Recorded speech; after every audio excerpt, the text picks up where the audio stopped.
happened. The whereabouts of President Rajapaksa are unknown.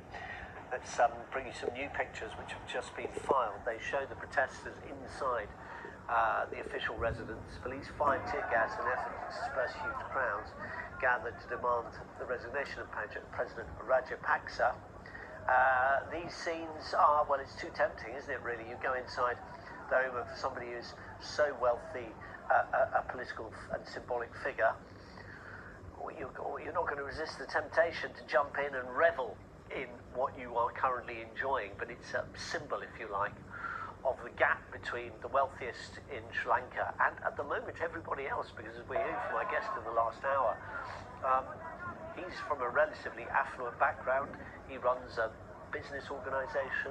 He's not part of the country who would effectively be most directly affected, and yet fuel, gas, all those things can't be got by anybody who's got money or hasn't got money. There's a shortage of foreign currency. In fact, the central bank has run out of it, which means it can't buy goods on the international market, and it imports a lot of things like food.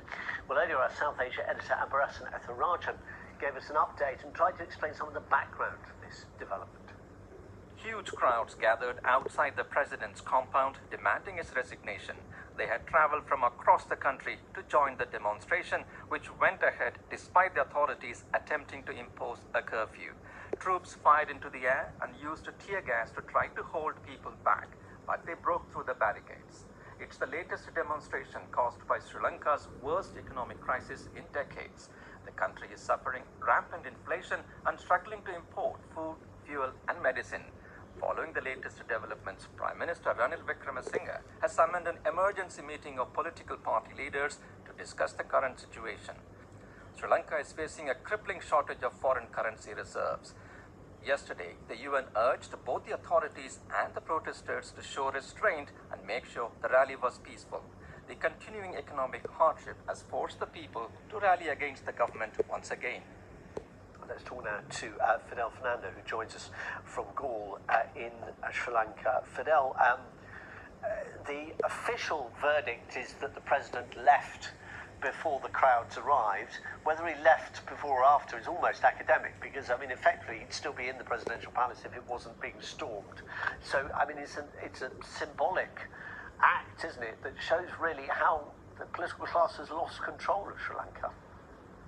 Absolutely. I think it feels like a revolutionary day here, and the storming of the presidential palaces. I don't think anybody expected to find the president there. People already knew that he wouldn't be there, but it is very much a symbolic act.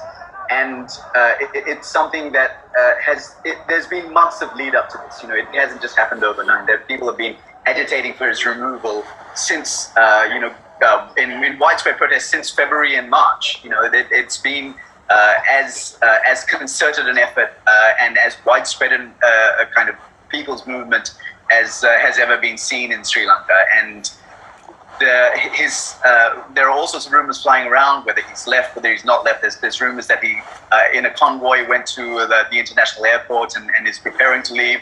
There were other rumors during the day that he was boarding a ship. Either way, he has not been seen today. He has not been heard from at all. And people who feel completely cut off and who feel as if Sri Lanka's current political class do not hear them, that there is a massive gap between the people and the political elite, today have taken over not just the palace, but they also stormed the presidential secretariat outside, which they had been protesting for months. An Occupy movement has been going on there for a long time. And to take over those places, and it hasn't been violent on the protesters' side, although there was tear gas used at some points. Protesters have been largely peaceful, through the course of this, and I'm talking going back several months. So to take those over does feel like a significant moment. We still haven't got a resignation from either the president or the prime minister, though. So that is what people are still agitating for. Sri Lanka has a very noble democratic tradition. It's a country that has very lively politics, but it's very kind of enthusiastic in its support for accountable government. This government has clearly failed on the accountability side of the equation, and has also failed on the basis